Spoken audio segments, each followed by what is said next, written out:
Nandi.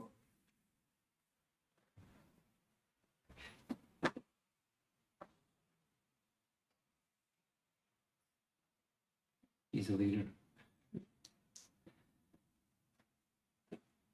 So we're going to be discussing a pastime from Canto 10, Srimad Bhagavatam, chapter 15.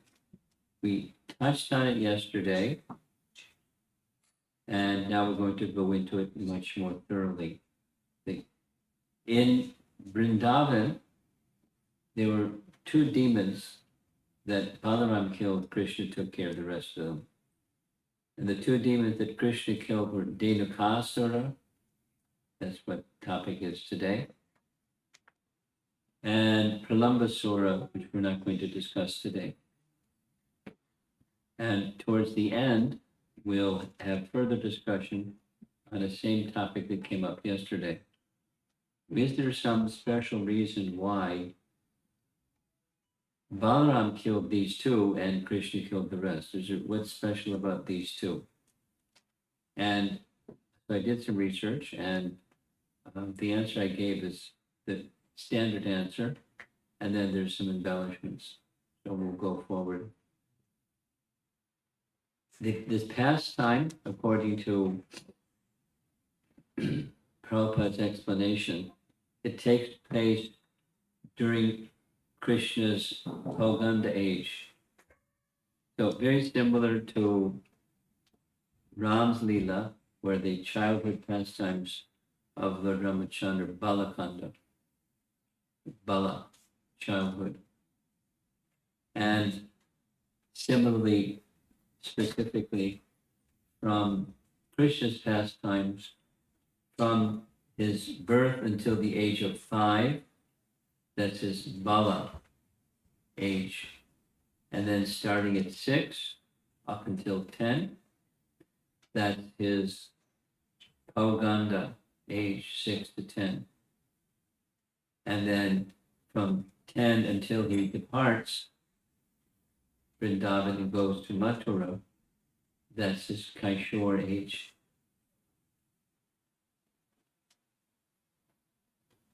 And so the activities of Krishna correspond to the age, although his maturing of things that a little boy would do happened kind of prematurely, like in other words,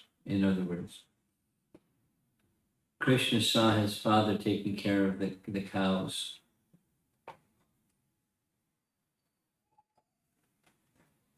Your brother wants you. Somebody wants you. Brother, okay.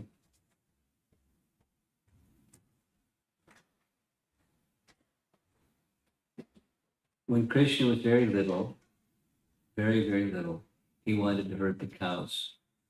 And Nanda Maharaj wasn't going to let him herd the cows because the cows are really big. And Krishna was really small. You can't herd cows. But he was insisting and insisting and insisting, and it's, you know what children get sometimes. So he said, all right, you can take care of the calves, because the calves were taken care of separate from the cows. So at an early age, 3.5, something like that. I think the little boy that's 3.5. And he's out with Balarama and all the cowherd boys, taking care of the calves, doing what little boys do. But according to the description found in the Bhagavatam, as well as Krishna book, they just played. And because Krishna is all attractive, they just followed Krishna wherever Krishna went. They followed him, not he herded them. That's the description. And then by the time he reaches Poganda, he's 5 turning 6. So remember, his bodily form grows earlier than most children would grow. But when he's 5 and 6, he's taking care of the cows. No, the cows are big. Cows are can be. Generally, they're really big. There's a certain breed of cows that are smaller, but there's a nice chair right behind you. You're directing them to the couch. I think that chair behind you is a good place too. You may want to save that for somebody. It's a chair. It's okay. It's okay. Okay. So this is chapter 15. And chapter 15 is a nice description of Krishna and Balaram entering the forest of Vrindavan. As you see, they're not exactly herding cows, they're playing. Desiring to enjoy pastimes, Lord Madhava, sounding his flute, surrounded by cowherd boys who were chanting his glories, and accompanied by Lord Baladev, kept the cows before him and entered the Vrindavan forest, which was full of flowers and rich with nourishment for the animals, because they're taking care of cows, so they want something for the cows to eat.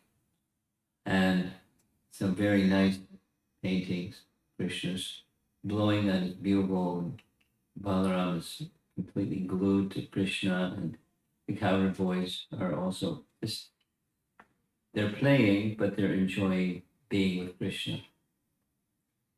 Here's a closer up image of the same painting.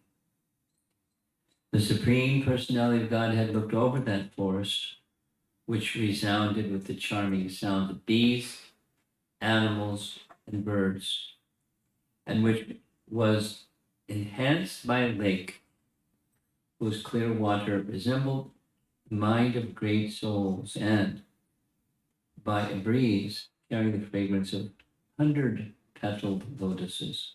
Seeing all this, the Lord decided to enjoy the auspicious atmosphere. Of course, wherever he is, that's an auspicious atmosphere.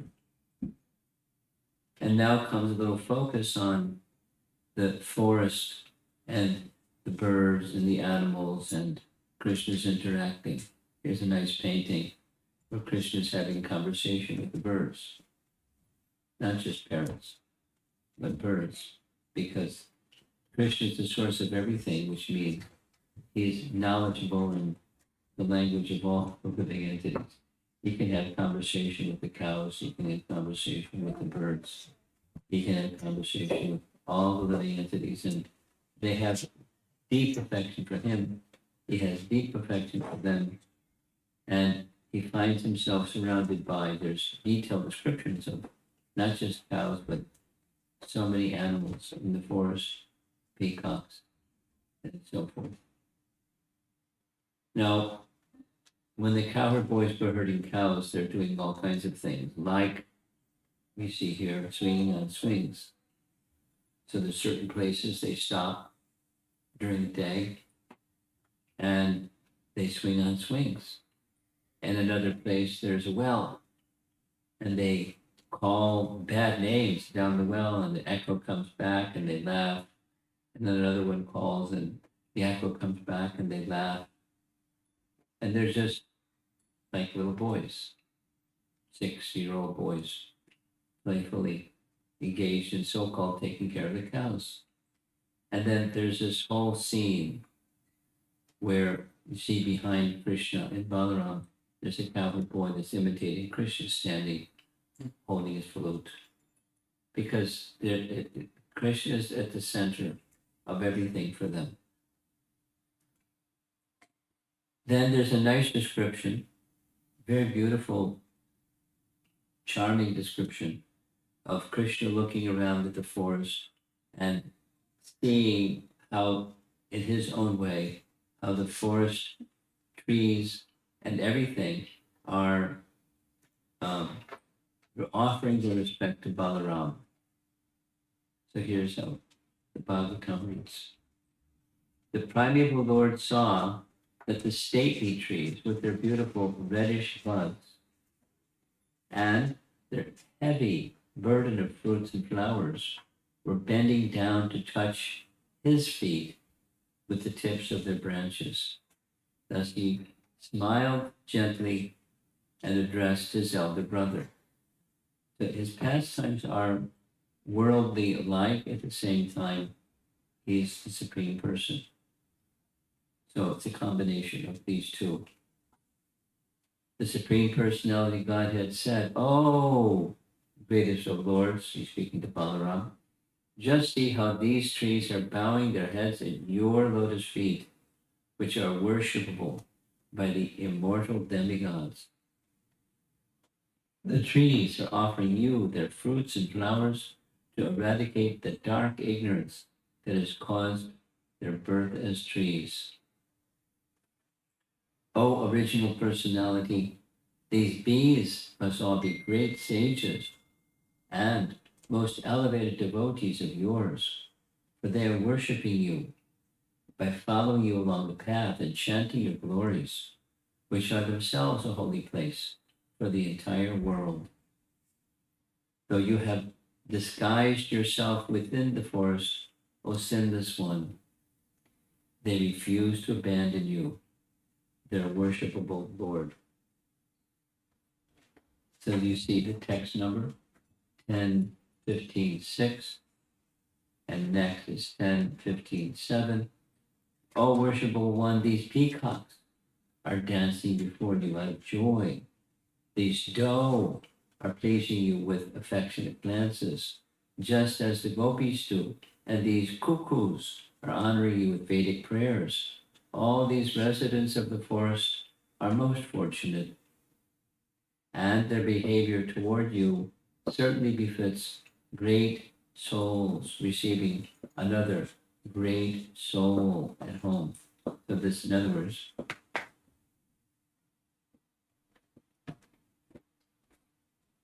apadani, though the trees are living entities without feet, so they can't move, but it's their home.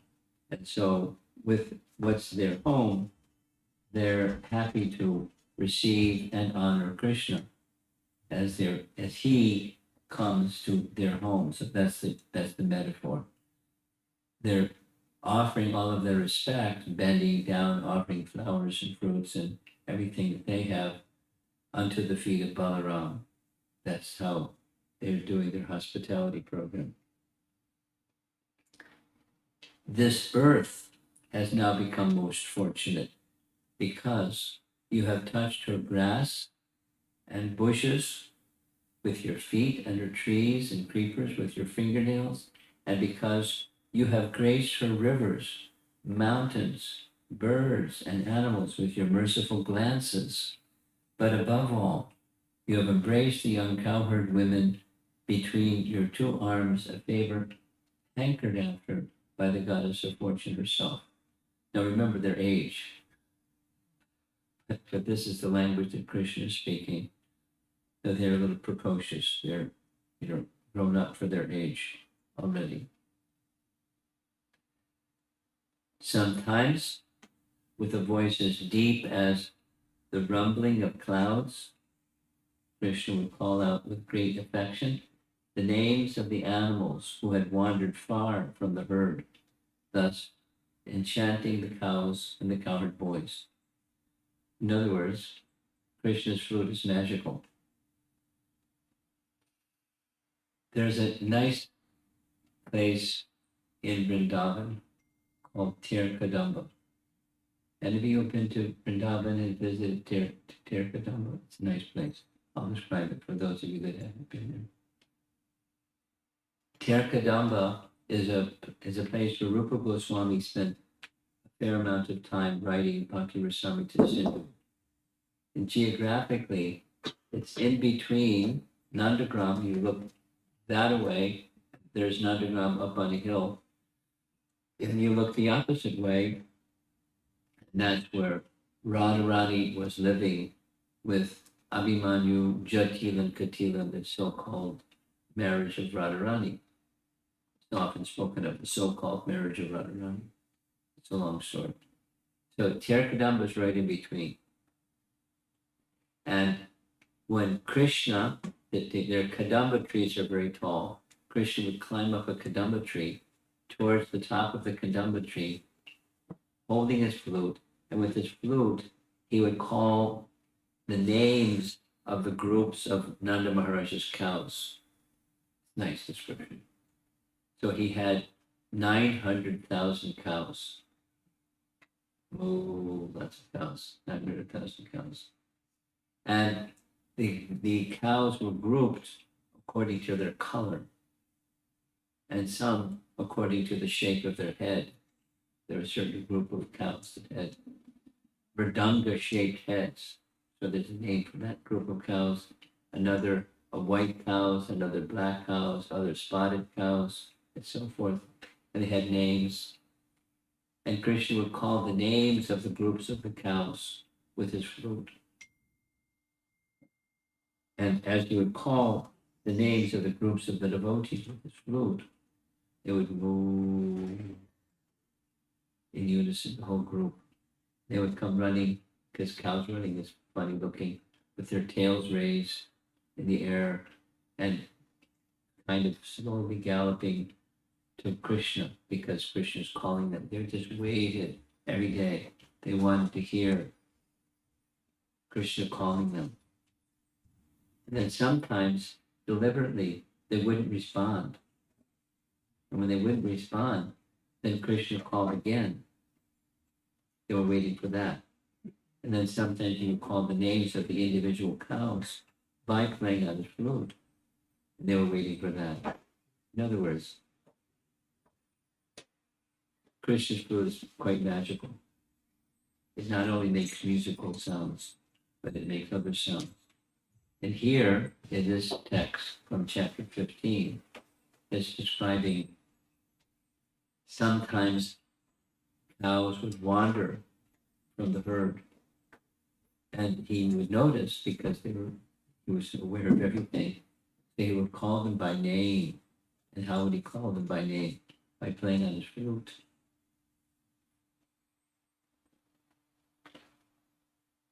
Sometimes they would cry out, Krishna would cry out in imitation of birds, such as chakoras, croucher birds, chakrabhas, bharadwajas, and peacocks.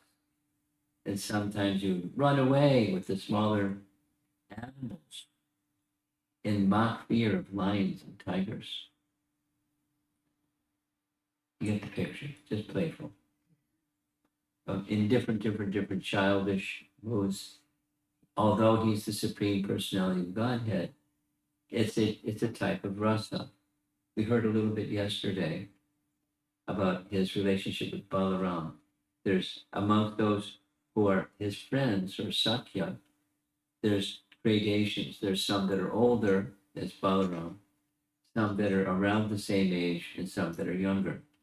And there are different relationships with each of the different ages, respectfully. So, of course, they're children, but at the same time, they're cultured children. Although they're village boys, they're cultured at the same time.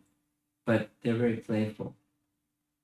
And they're the scene that's described when Krishna goes out to take care of the cows, it takes about a half an hour.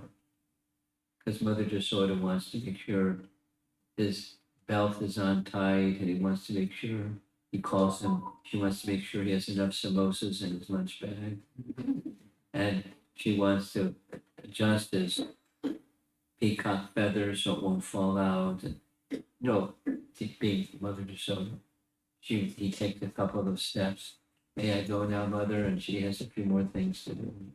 It's a whole scene. It's very nice. And there they go with Balarama and Krishna taking care of the cows for the day. And they stand there and watch like statues as they slowly move, and they can only then see the dust of the hooves of the cows. They can't even see the cowherd boys, just the dust, and they're just staring like statues, looking in the distance because they're so attached. We'll see at the end of this, when they start to come back, when Krishna and Balarama come back at the end of the day. It's a whole other scene. There's different groups of Brijvasis that see the scene. So playing and playing and playing, Sometimes Balaram, fatigued from playing or acting as if he's fatigued from playing, he would lie down with his head on the lap of a cowherd boy. Krishna would go to his feet and personally massage his feet, lower legs, and offering other services. One boy is fanning him with a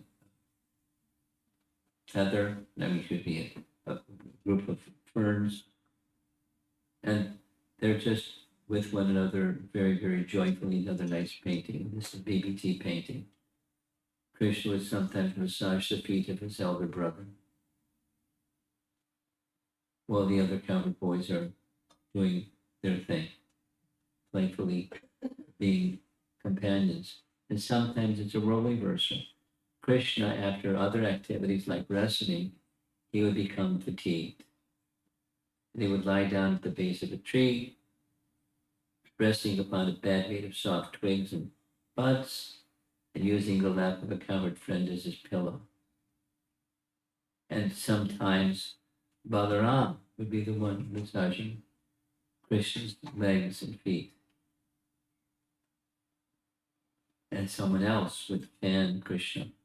So this is just the mood of chapter 15, when the cowherd boys are making requests of Krishna. This is the Dhenukasura and the Taliban force. Once, some of the cowherd boys, Sridham, the very close friend of Rama and Krishna, along with Subal, Soka Krishna, and others, lovingly spoke the following words. Oh Rama, Rama, mighty armed one, O Krishna, destroyer of the miscreants. Not far from here is a very great forest filled with rows of palm trees. Kalaban. Palm trees have very nice fruit. Hearing the words of their dear companions, Krishna and Balaram laughed, and desiring to please them, set off for Taliban, surrounded by their cowherd boyfriends. In that Taliban forest, many fruits are falling from the trees, and many are already lying on the ground, but all the fruits are being guarded by the evil Dhenukasura. This is a child's illustration. There's Dhenuka sneering, keeping people away from the tall fruits. The demon Dhenuka has eaten men alive, and therefore people and animals are terrified of going to the tall forest. Oh, killer of the enemy, even the birds are afraid to fly there. Oh, Krishna, please get their fruit for us. Our minds are so attracted by their aroma. Dear Balaram, our desire to have those fruits is very great. If you think it's a good idea, let's go to that tall forest. So right away they went. Balaram entered the tall forest first. With his 2 arms, he began forcefully shaking the trees with the power of a maddened elephant, causing the tall fruits to fall to the ground. Now, it didn't take long for Dhenukasura to hear the tall fruits being fallen to the ground and the trees shaking, and the cowherd boys are gathering up the fruits, but in comes Dhenukasura. Hearing the sound of the falling fruits, the demon Dhenuka ran forward to attack, making the earth and trees tremble. He was a big guy, and asses, one of their weapons for attacking is their hind legs. So they have to turn around and face their hind legs towards the intruder and then kick with their hind legs. So that's what he did. Balaram probably grabbed a hold of his hind legs and twirled him around and twirled him around and threw him to the top of a tree.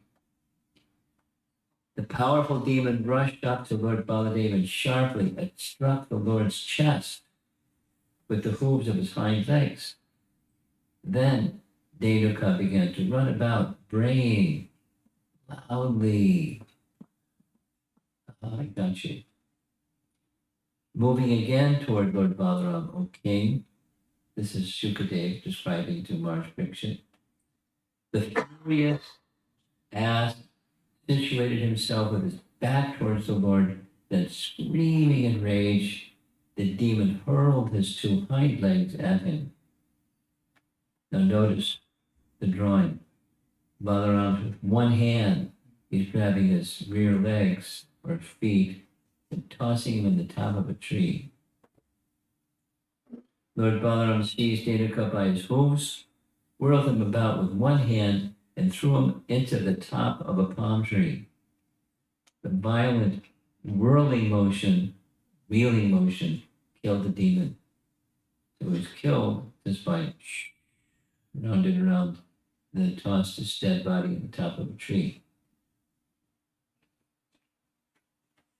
Lord Baladev threw the dead body of Dhenukasura into the tallest palm tree in the forest, and when the dead demon landed in the treetop, the tree began shaking. The great palm tree, causing a tree by its side also to shake, broke under the weight of the demon.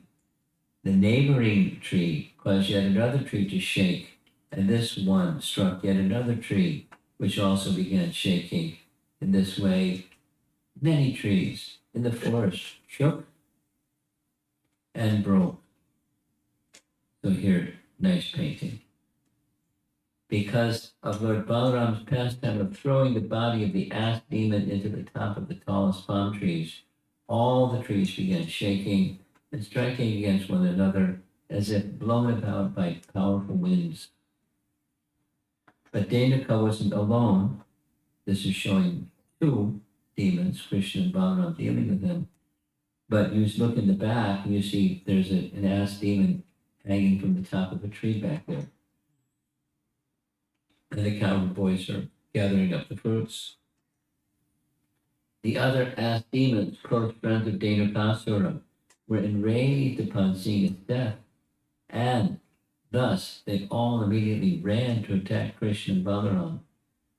So here we see some demons in the tops of the trees, more demons coming around the corner of the trees, through the trees, and Krishna and Balaram tossing another demon and another demon up into the top of the trees. And this is the painting you saw at the very beginning. The European BBT reprinted Krishna book from the original printing of Krishna book.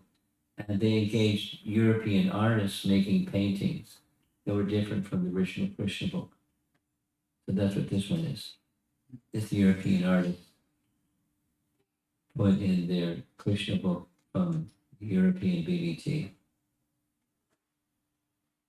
And here's another very ancient drawing showing Balaram and the cowherd boys, and he's whirling the ass demon around and around and tossing him on the top of a tree. O king, as the demons attacked Krishna and Balaram, easily seized them one after another by their hind legs and threw them into the tops of palm trees. There's a very colorful painting.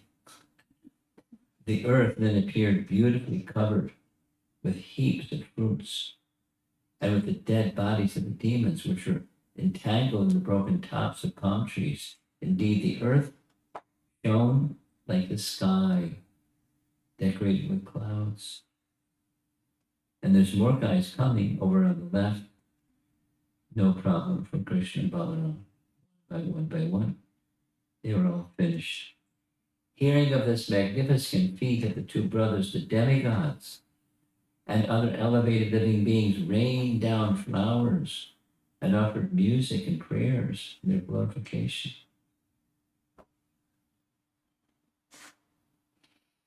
People now felt free to return to the forest where Dhenuka had been killed, and without fear they ate the fruits of the palm trees. Also the cows could now graze freely upon the grass there.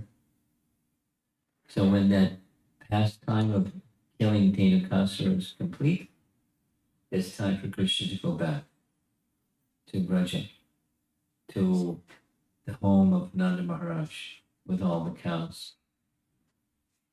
And as he's walking, the first to see Krishna returning to Nandagram is the gopis. And they're there with their hands folded. Radharani, of course, is in the foreground with the crown on her head. You see which one she is. And then Lalita and Vishaka and others.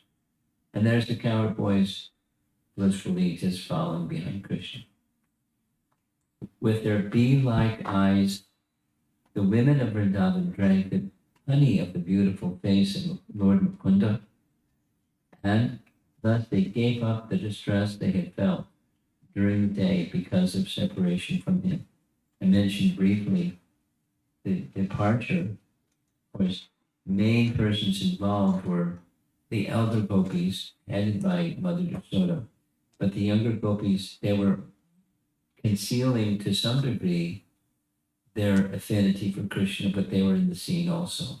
And Krishna just one of the six opulences is renunciation, and he just left. And he's immersing himself in being with the cowherd boys and enjoying Sankhya Rasa. But they're enjoying Madhurya Rasa, or the prince of the elder Vatsalya Rasa. It's just loving exchange in different rasas. The young Vrindavan ladies cast sidelong glances at the Lord, glances filled with bashfulness, laughter, and submission. And Sri Krishna completely accepted these glances as a proper offering of respect, entering the cowherd village. And here's another scene of the same sequence, the gopis. Lord Krishna's hair, powdered with the dust raised by the cows, was decorated with peacock feather and forest flowers. The Lord glanced charmingly and smiled beautifully, playing upon his flute, while his companions chanted his glories. The gopis all together came forward to meet him, their eyes very eager to see him. So there's gopis kind of shyly but expressively showing their affection for Krishna. Krishna's glancing, he's noticing them, but he carries on. So it's a mixture of different rasas going on at the same time. Certainly there's the cows, they have their rasa with Krishna. The cowherd boys, they have their rasa with Krishna. And the ladies, the elders, and the younger gopis have their relationship with Krishna. Again, this is Shukadeva Goswami speaking. My dear Parikshit, that Lord Balarama killed Dhenukasura is not such a wonderful thing, considering that he is the unlimited personality of Godhead, the controller of the entire universe. Indeed, the entire cosmos rests upon him, just as a woven cloth rests upon its own horizontal and vertical threads. There's a nice verse in the third canto of the Bhagavatam describing the process of creation. Otam and protam, the vertical and horizontal threads. In other words, the energies of the Supreme Lord are woven together so that when you see the woven together, just like the cloth that's on the floor, you don't see the threads going this way and the threads going that way, but you got a magnifying glass, that's what's going on. It's just a series of threads going this way and that way. And so he, Balarama, is the foundation, just like the threads going this way and that way. There's no surprise that he's able to deal with Dhenukasura and finish him, although he's very powerful. Eating people alive is a cruel demon.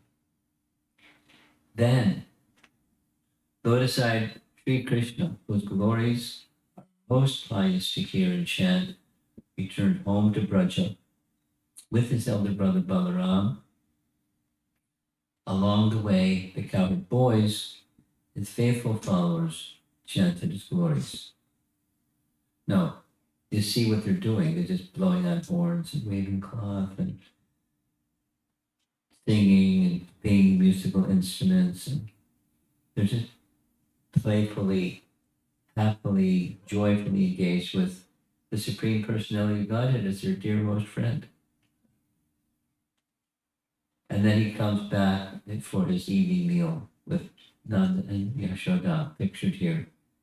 After dining sumptuously on the delicious food given them by their mothers means Yashoda and Rohini, right? Their mothers. And being pampered in various ways, the two brothers lay down upon their excellent beds and happily went to sleep in the village of Braja. I couldn't find a better image. This is Krishna when he's younger, but it does the job. They put them to bed, and of course, maybe Krishna didn't take rest like they thought he would, because he's all tired and been on all day long herding the cows, and he just had a big evening meal. So he's going to be wiped out. Doesn't always go to sleep. He does other things because he doesn't have a mature body. These are just pastimes, including the killing of Dhenukasura. So that's chapter 15. That's how it's titled in 5th Canto Bhagavatam. Same as in the Krishna book. Then now a little description from Bhaktivinoda Thakur. Bhaktivinoda Thakur has written in 2 books. Krishna Samhita is one. We'll see some direct quotes from him. But he describes in details each of the demons that are killed in Vrindavan represent an obstacle on the path of devotion for the one who's trying to move on the path of devotion. This obstacle, that obstacle. So he parallels the killing of the demons with an obstacle that can be removed. Krishna removes some, Balarama removes 2. So here's the description from him. Dhenukasura represents gross materialistic intelligence or ignorance of spiritual knowledge. And he quotes the verse from Bhagavad Gita. You know the verse, 7:15. Namam dushkritina mudha prapajyante narada mamaya pratigyana asrim pavamashaka. I'm listening lately to a series of lectures Prabhupada is giving on the 7th chapter of Bhagavad Gita. I find it interesting. He spoke on chapter 7, text number 1, about 40 times. It was one of his favorite verses.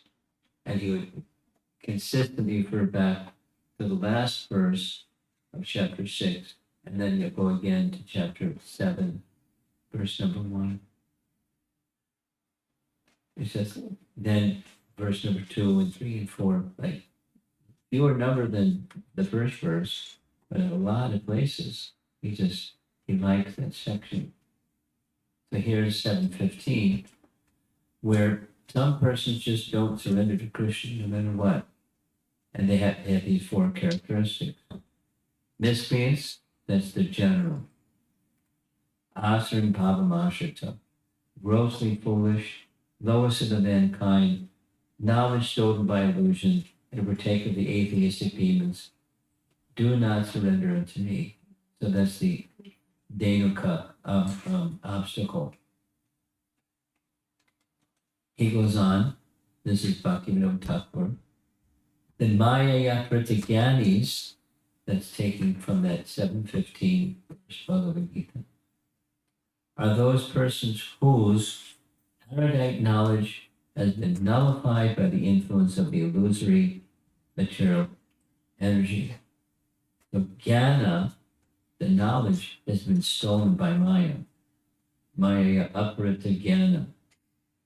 Why? Because they've taken shelter, asarim bhava.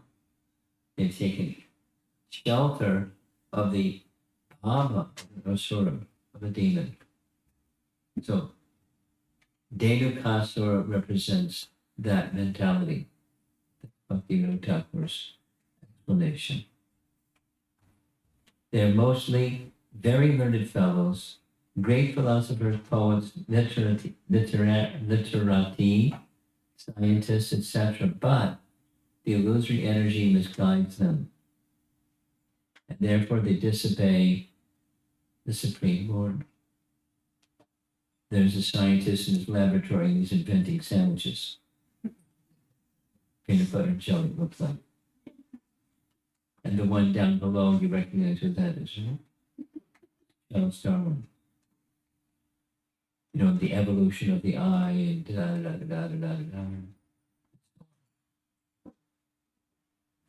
theorizing in a godless way. No reference to the intelligence, the supreme intelligence behind creation, just the laws of nature and manipulation of the laws of nature and matter. Anyway, where do the laws of nature come from? Where does nature come from? Who oversees the laws? Well, they just exist, that's all. Matter exists.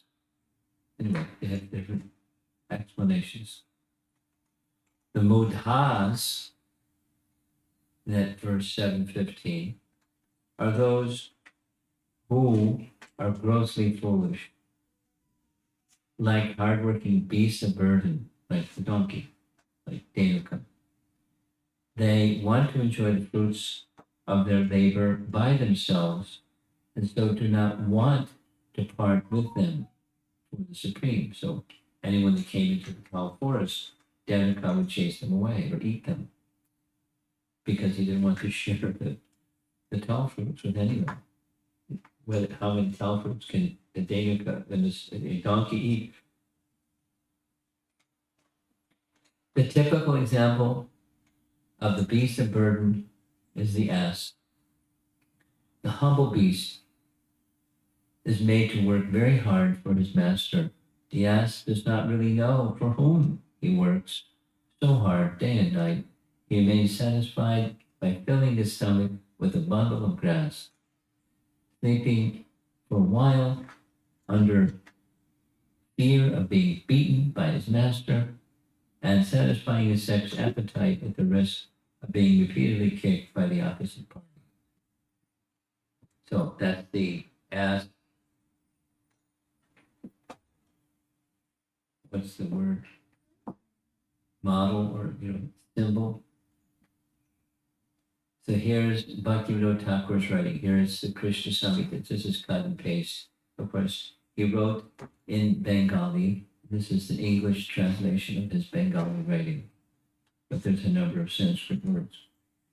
The personification of Stula Bodhi. Bodhi means intelligence, but Stula Bodhi is gross or dull or crude intelligence.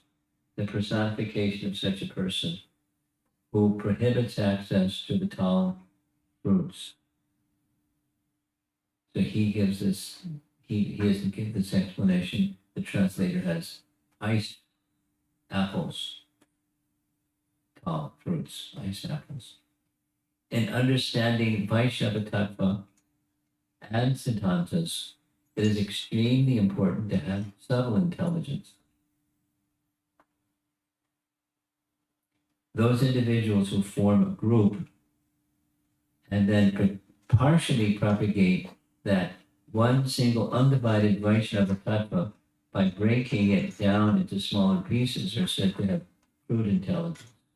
This crude, gross intelligence is the personification of a donkey or Dhenukasura. This is just his writing. The donkey or Dhenukasura cannot personally taste the sweet tall fruit, and when others eat it, he opposes them. 2. The import of this pastime is as follows. Because that was the scene. He wouldn't let other people come enter the tall forest.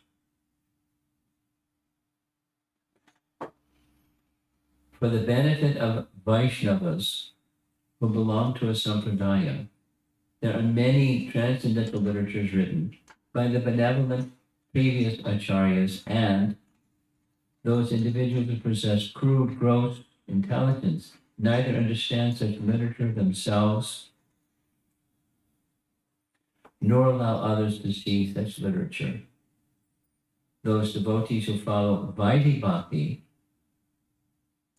while merely carrying the heavy load of rules and regulations, specifically become overpowered by such crude, gross intelligence, and thus are unable to attempt to rise to a higher adhikar, or qualification, bhakti.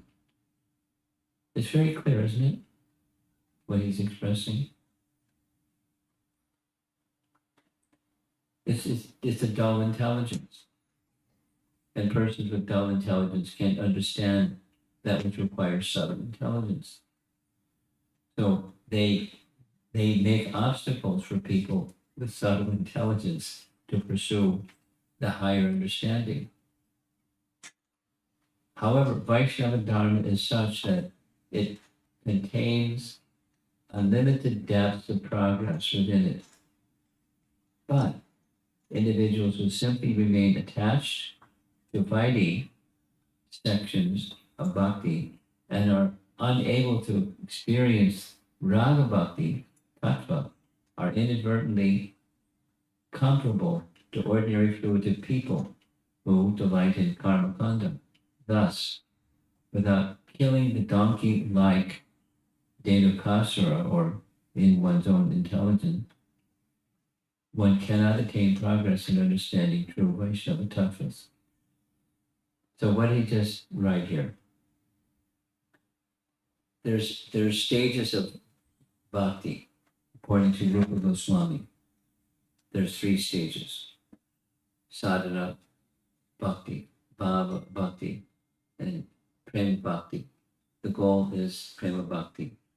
And that in the progress towards prema bhakti, there's sadhana that everyone is encouraged to do.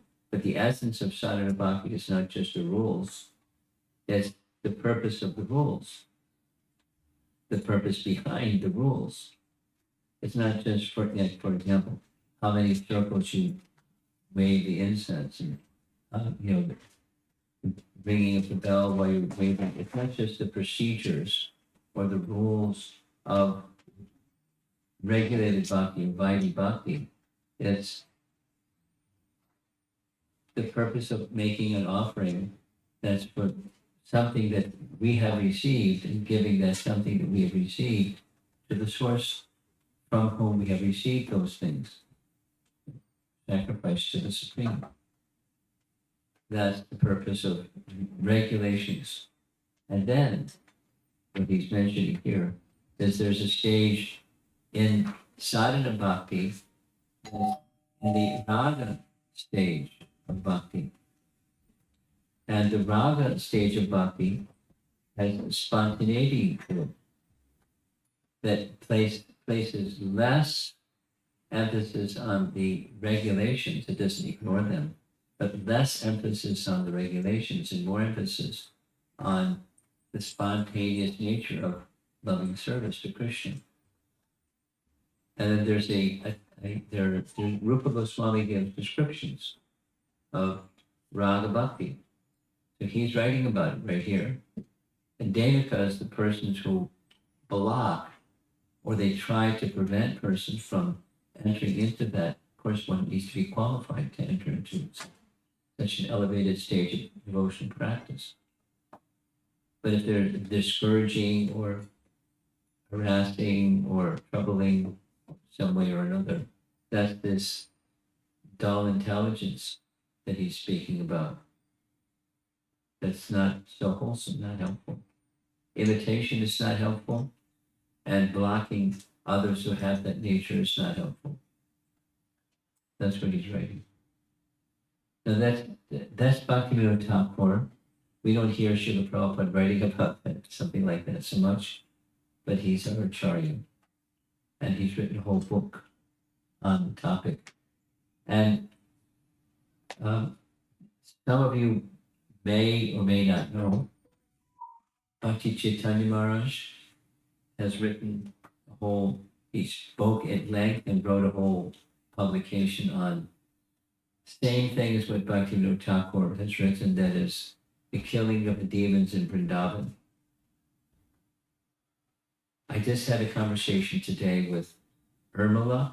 Some of you know Urmila, a school teacher in North Carolina, at least that's her base.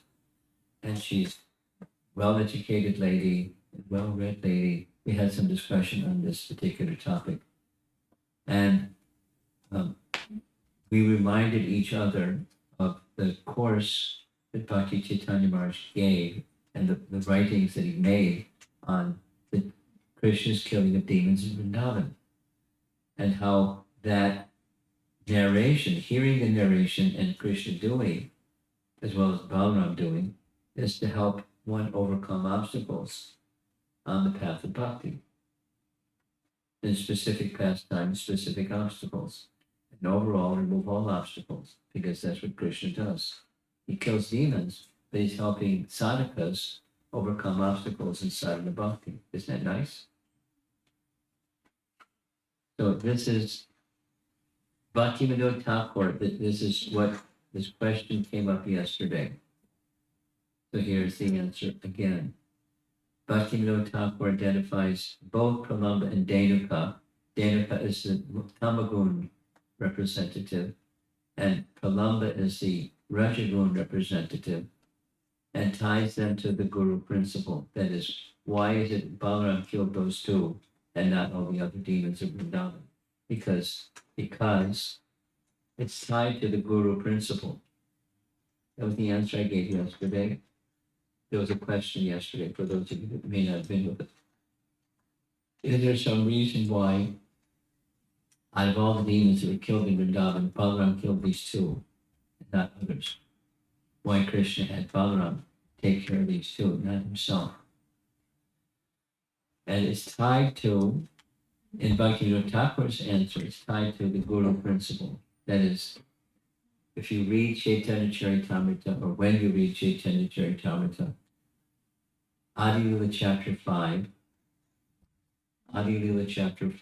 Chaitanya Charitamrita, there's a discussion about Lord Nityananda. And Lord Nityananda is Nityananda Ram. He is Lord Nityananda. In Gaura Lila is Balaram and Krishna Lila. Or Balaram and Krishna Lila is Lord Nityananda in Gaura Lila. So they're the same tattva, or the same principle. And from the Gaura tattva principle, Nityananda draws from the spiritual strength of Balaram and gives that spiritual strength to others to help them take shelter of Lord Chaitanya and his teachings and the chanting of Om and so on. So Guru represents this same tattva, Balaram tattva or Nityananda tattva. And Guru helps one overcome these grosser ignorance, passion tendencies by instruction. Clear? Okay, so this is a reference from Bhakti Chaitanya Maharaj's course. There are two demons killed by Sri Baladev, but the contaminations they represent will have to be removed by dint of the devotee's own endeavors. That is, Guru doesn't clean the disciple like a mother may clean their little baby. The disciple has to do something under the guidance and direction of the Guru. This is one of the secret mysteries of Braja Bhakti. If one endeavors in a very humble mood, Krishna will certainly show his mercy. Then, upon the awakening of the mood of Sri Baladev in the devotee's heart, these contaminations will instantly be removed. That is, the combined mercy of Guru and Krishna. The Guru principle is the Balaram principle. So, it's not just receive mercy and sit in a hammock and sip lemonade. there's something that we have to do to in the line of service, and the line of service is indicated by the representative of Balaram, or indicated by Guru. And so it's the power of Balaram that's carried through those instructions. And when it takes the instructions, one has to endeavor according to those instructions. And then there's the mercy of God combined. One can be delivered. Now here's the conclusion for this evening. There's a very nice description that's found in Garga Samhita. And I put a little disclaimer at the beginning. Garga Samhita has a question mark over it, meaning some scholars, some Vaishnava scholars, some Gaudiya Vaishnava scholars have questions about Garga Samhita. And so it's not in the same category as Srimad Bhagavatam. Srimad Bhagavatam is the Supreme Court. And then there's other Puranas that are in the mode of goodness, and they're fantastic, but they're not the Supreme Court. And Garga Samhita is somewhere below that, but it's not a 10, it's not a 0. I'm making reference to something that's in Garga Samhita. And in Garga Samhita, it describes who Dhenukasura was in his previous life. It's pretty simple. It's only 3 little slides.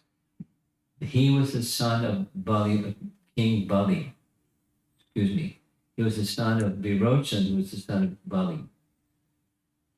So Bali, his son was Virochan. Virochan's son was Sahashika. One time, Sahashika was in the Ganda mountain range enjoying activities with 10,000 women. And he got a little carried away. The sounds in that forest of the many musical instruments and ankle bells broke the trance of Durvasa Muni. See the drawing in the lower right? That's Durvasa Muni sitting in a cave, meditating on Krishna. And he did other things, but he meditating on Krishna in this case. Very thin, with a long beard, walking with wooden sandals, holding a stick, and glowing with flames of anger. Durvasa, whose curse makes the universe tremble, left his cave and spoke to Shamshika. And he let him have it. He didn't just speak to him. Fool, ass-like person, rise, become an ass. Oh, deep.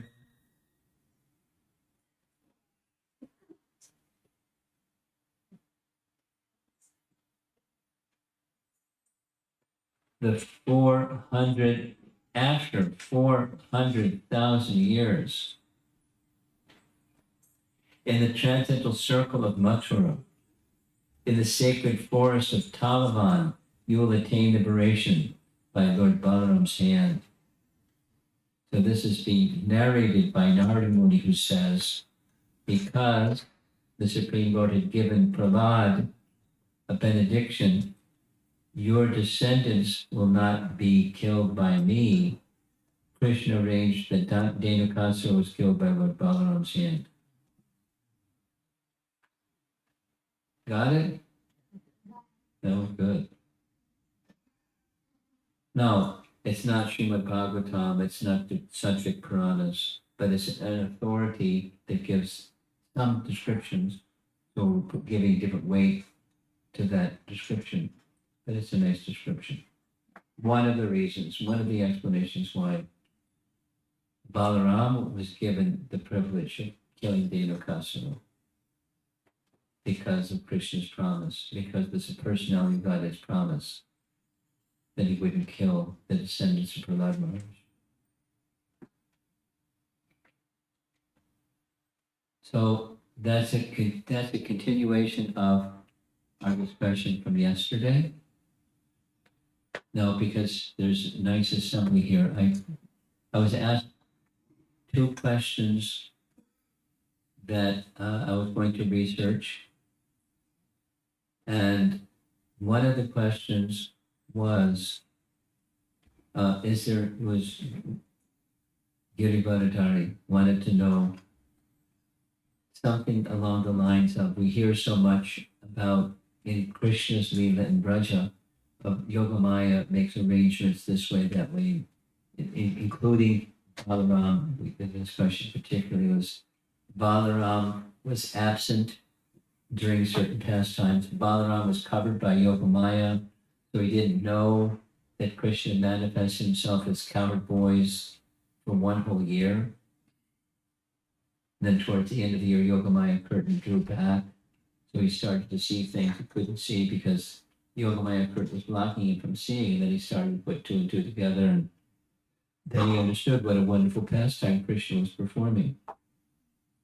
So the question was, in Ramayana, is there a similar influence of Yogamaya as found in Krishna's Leela in Vrindavan and outside Vrindavan as well? Krishna's Leela, particularly in Vrindavan, is mentioned again and again, and even personified Purnamasi, etc. So the answer, I consulted someone who's very knowledgeable in Ramayana, and his answer was no, there isn't some similarity. And the reason there isn't some similarity, there was a long explanation, but the short of it is that the purpose of Ram's Leela was the ideal human. So the emphasis in Ramayana, although there are examples where his divinity is explicitly displayed and spoken of by Mandodari, etc., but the rest of Ramayana is largely the perfect human being who lives by Dharma. And that's the feature of Ram's Leela, the perfect human being who abides by Dharma. Maryada Purushottama, perfect human being that abides by Dharma, always, always. Then comes questions, why did you do this, and why did you not do that? And, there's the answers to all of that. Whereas Krishna is taking the role of the Supreme Personality of Godhead, and he does things that we wouldn't find in Ramayana.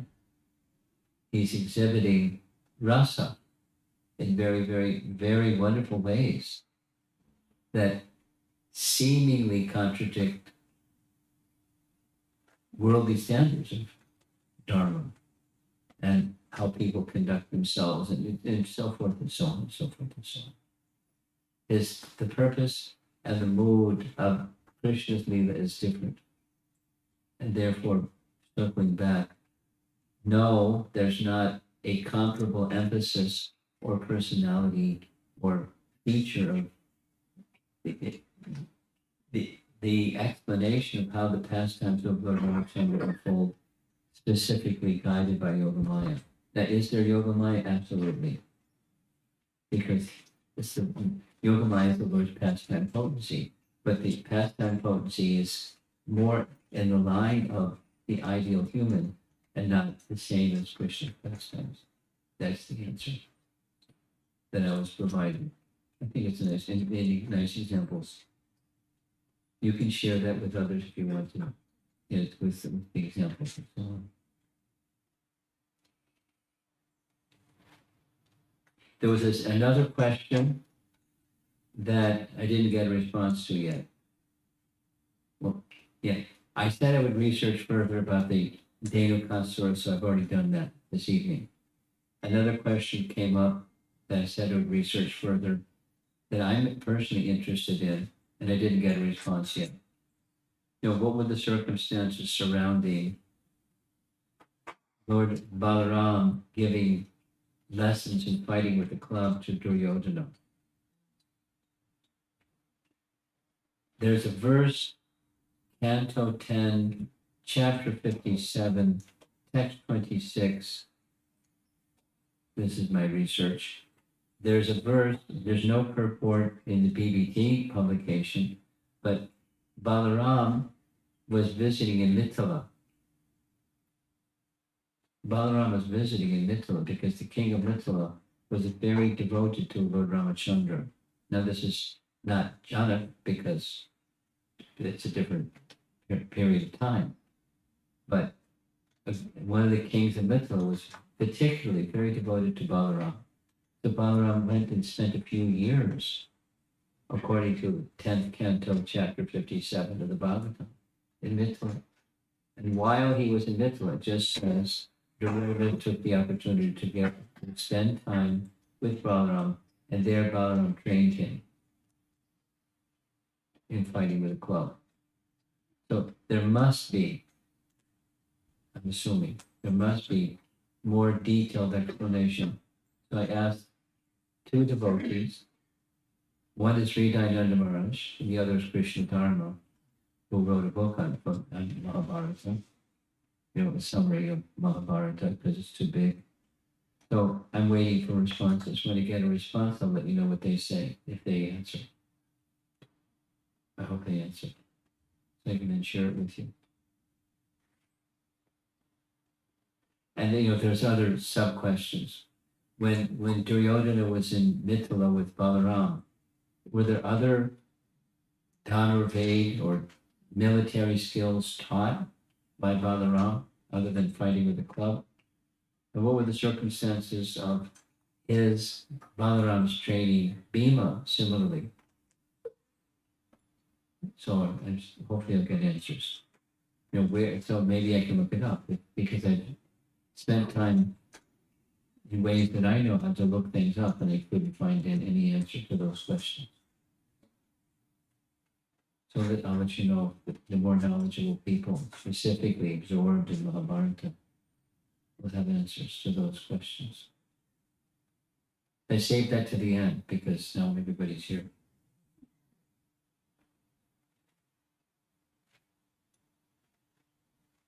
Any comments or discussion?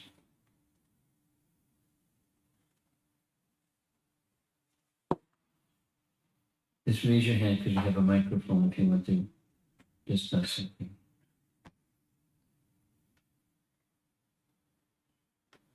Mm-hmm.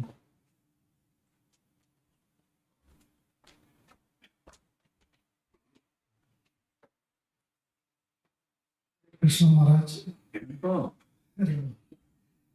Since you mentioned Lord Balaram and his association with Duryodhana, just occurred to me like why he was so merciful to Duryodhana.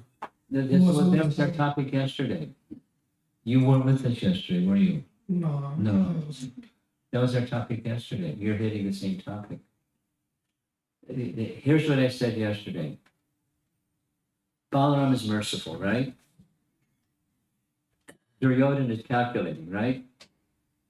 Duryodhana wanted skill. To have a skill, you go to a teacher to learn a skill. Duryodhana, wasn't so much like a lover of Balaram. Because if he was a lover of Balaram, how could he be so inimical to the Pandavas and Krishna? He's not a lover of Balaram. He's a lover of what he could get from Balaram. He's a calculating what can I get from my teacher kind of guy.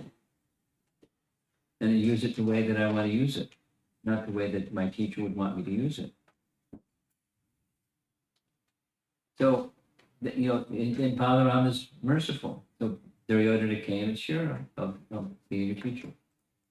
Now, should a teacher give such skill to a wicked person like Duryodhana?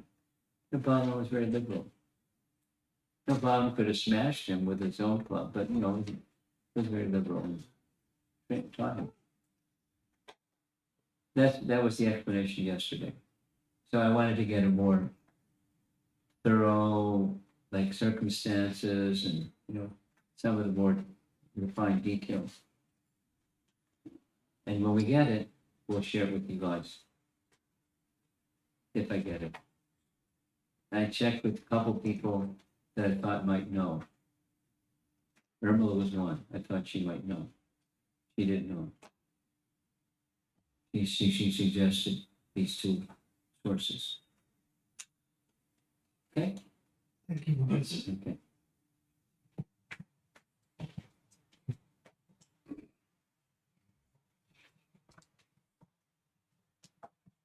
Hare Krishna Guru Maharaj, thank you for the class.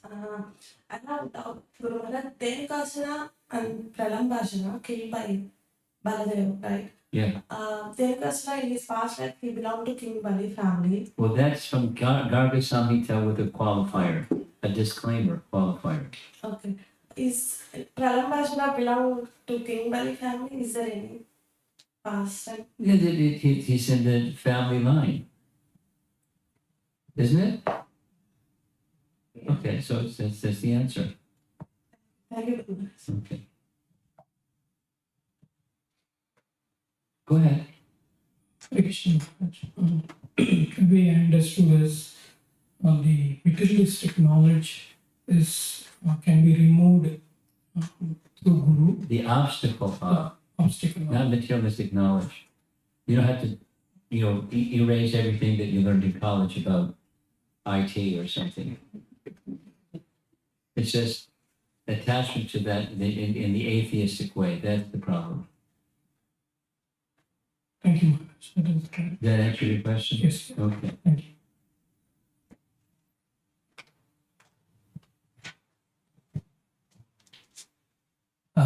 Maharaj, you were mentioning about the Vairi sadhana bhakti and Raga. so people get following rules and regulations. But my question is, people sometimes tend to get so much comfortable with the rules and regulations and not want to go above that. So, But go above that, be careful. Go above that, yes and no. Go above that. So let's take the example of the 6 Goswamis. Because they're on the highest levels of devotion. Did they neglect rules and regulations? Absolutely not. Fastidious. Like lines in stone, they followed. On the spontaneous. So what makes the distinction? That's the internal cultivation, not the taking shelter exclusively of rules. They went beyond the simply paying attention to rules to additional paying attention to the internal cultivation. Does that answer? yes, Maharaj. Okay.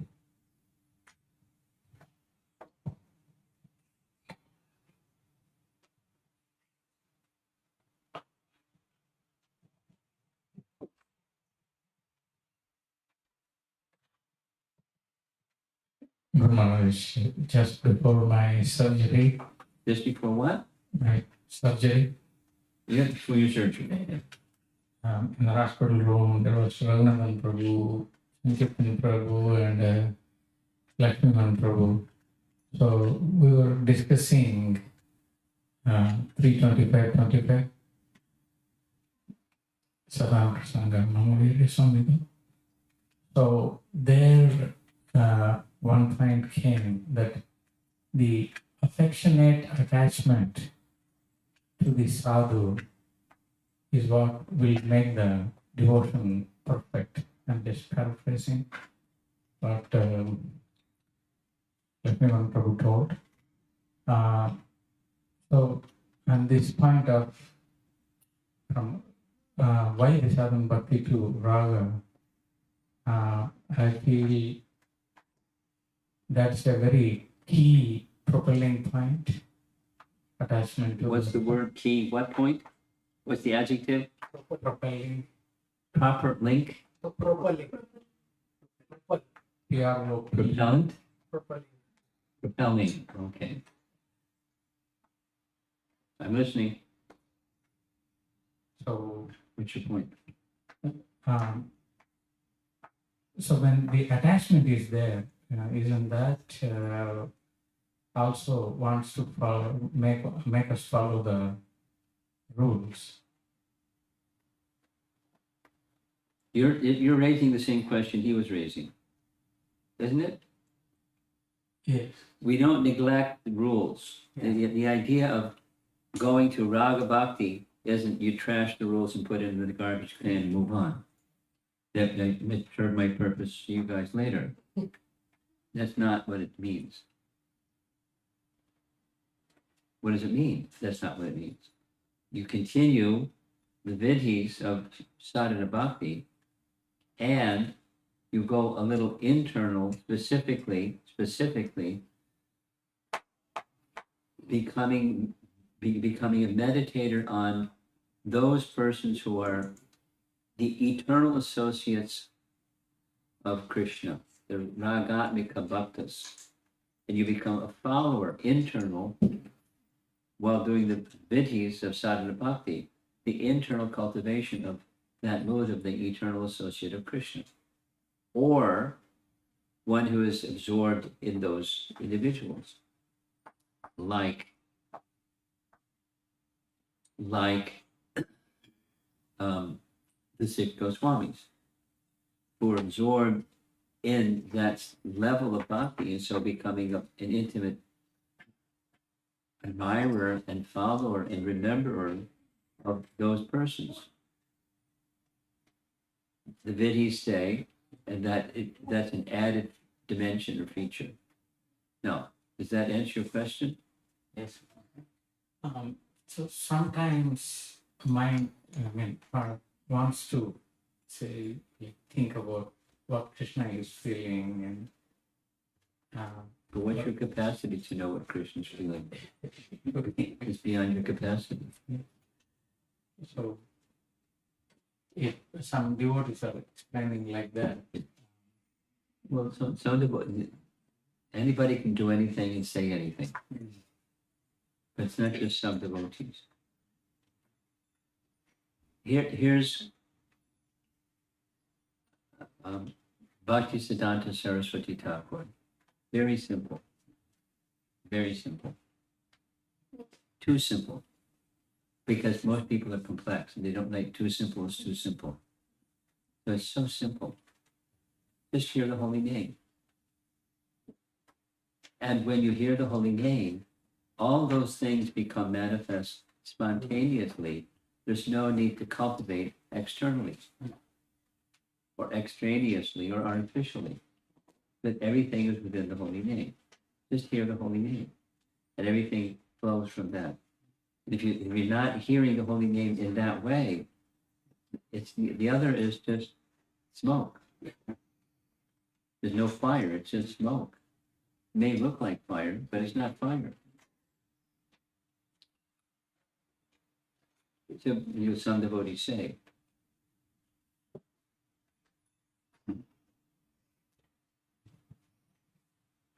Anything else on this side of the room? It looks like we're taking care of. Okay, you have something. Just one follow-up on these two questions, Maharaj. These two questions are talking about attachment to sadhana, blocking, going to the next stage. My question is about The preamble of the question is important because I'm not sure I understood. If I did understand, I don't agree with the preamble of the question. my understanding was that if someone is attached to the rules and regulations. No problem. You should be. Yeah. So my question is on that basis. Suppose if someone is not attached, but they're trying to imitate the next stage. That's what we're talking about. Exactly what we're talking about. Right. So the extension of that is that if someone is doing that, is the Balarama, the spiritual master, Guru Tattva, that actually corrects that? Is that my understanding? Well, they don't get out their janitor's uniform and clean up the mess. That's not what Guru does. That's not what Balarama does. The tendency can be checked by instruction. And then one has to do the work of receiving and carrying out the instruction. That was that phrase that we heard. Should I show you again? I'll show you again. You're looking at me like I should show it to you again. At the bottom, in yellow letters.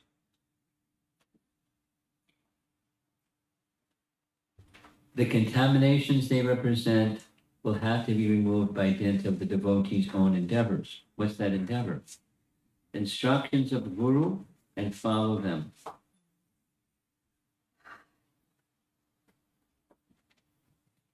This is one of the secret mysteries of Raja Bhakti.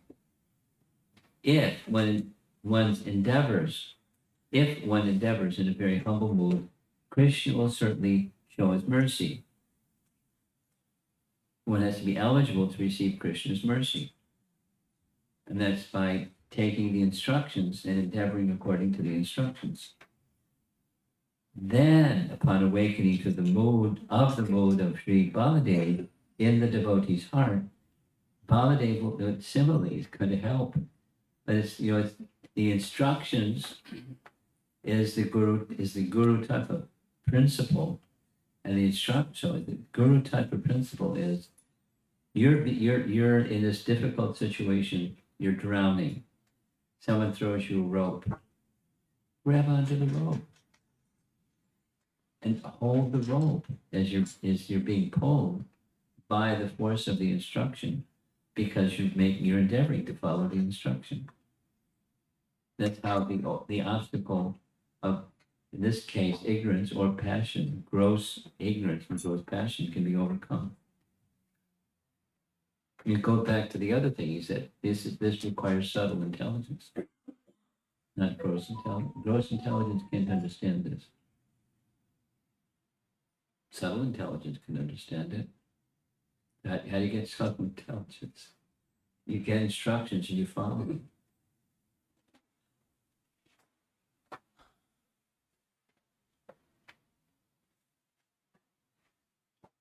Upon the awakening of the mood of Sri Baladev in the devotee's heart, these contaminations will instantly be removed.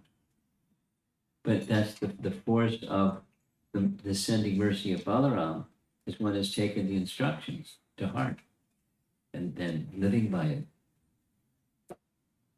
It's a relationship. It's not the janitor comes in and cleans up your mess. Okay? You sure? Yes. Okay. What? You had the same question? Same topic? Little bit related. You're gonna do it again. Okay. Give her the microphone. Let her do it again. Marriage is a gross, and I'm trying to understand what the gross intelligence. Yeah. I'm thinking Ravana and Dhenukasura, though they have the spiritual knowledge, but they couldn't follow it because of their ignorance and their passion and ignorance. Yeah. I mean, exactly. Exactly. Ravana was blinded by lust.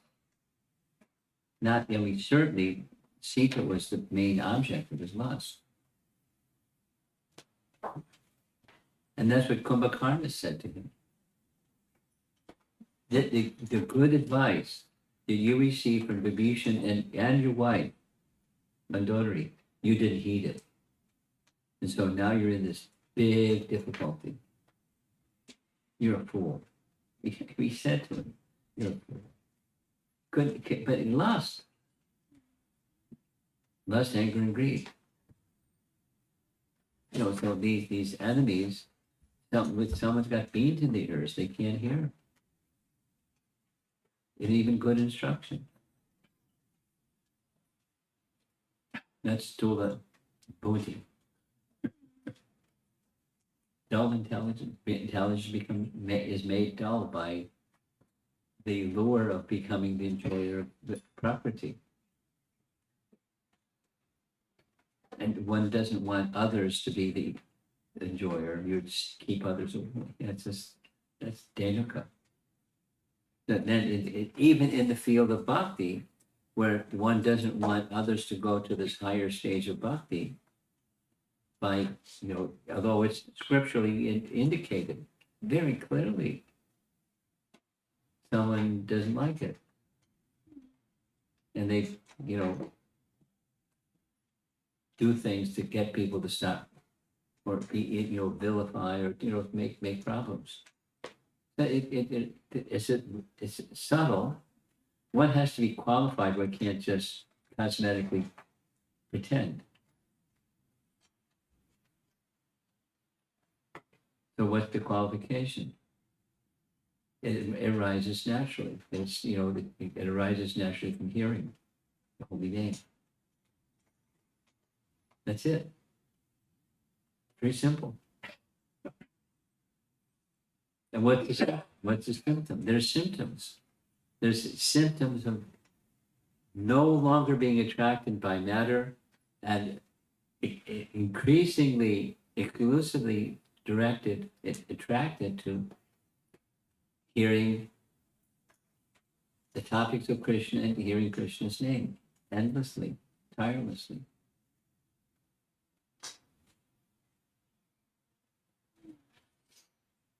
Though we have these contaminations. Don't we still have what? Though we have this contamination, I have this Okay. contamination.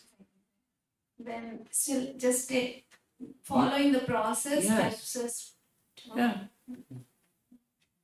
You have become familiar, please, with Nectar of Devotion. They're one of the 4 essential books.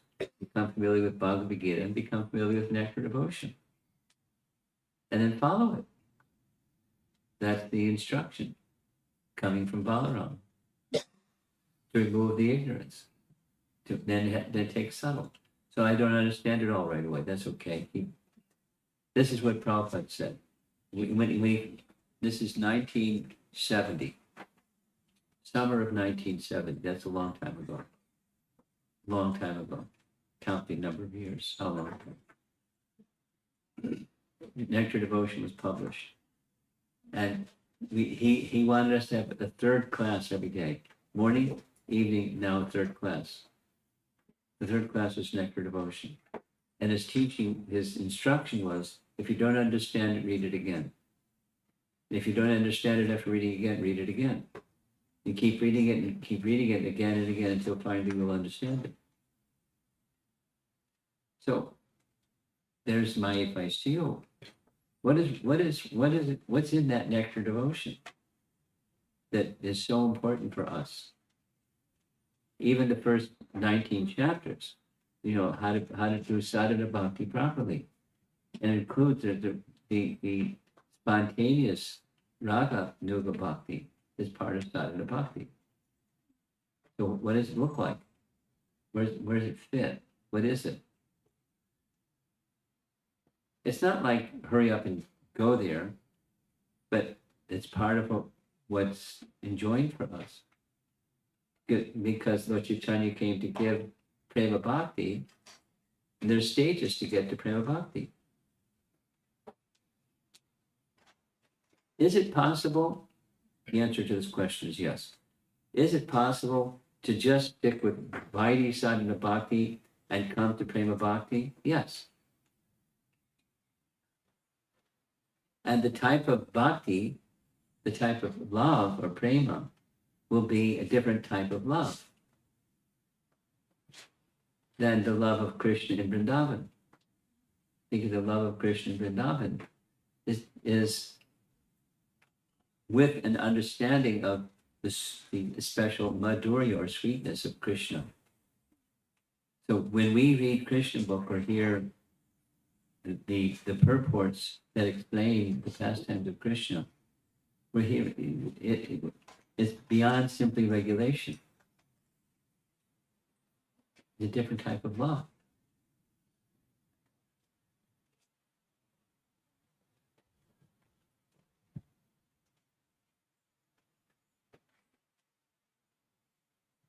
You want to add something? Okay. Hare Krishna Maharaj. Will Krishna Prema come before Bhagavata Seva or Bhagavata Seva lead to Krishna Prema? Yes, second one. Because Bhagavata means in relation to the person and the book. The person is the representative of Krishna, and the book is representing Krishna. There's Bhagavan, it's grammar. There's Bhagavan, and then there's Bhagavata, that was just in relation to Bhagavan. There's the book and the person, the devotee, Bhagavad. Bhagavan and Bhagavata. So Bhagavata Seva is the book and the person, Bhagavata, the person who's intimately connected with Krishna and loving service. So that comes first.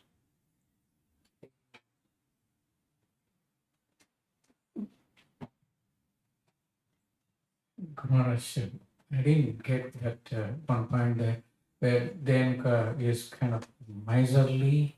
Who? Dhenuka? Dhenuka? Yeah. He didn't want people to come in his tall forest. Yeah. So eat them, I'll eat you up, guys up. Get out of here. Yeah. And That's then- miserly. Yes. Then Bhaktivinoda Thakur is saying, so taking one point out of the Vaishnava Tattva, is it like Apasampradaya he is referring? He's not specifically referring to that. Huh. One can take that Hmm. as a subset of what he's indicating. I'll go back. The first paragraph. For the benefit of Vaishnavas who belong to a sampradaya, you could say, in contrast, they're not, it's apasampradaya, they're not, there's like zero or an imitation sampradaya, a broken sampradaya, apasampradaya. That's what you're referring to? Yes. Okay.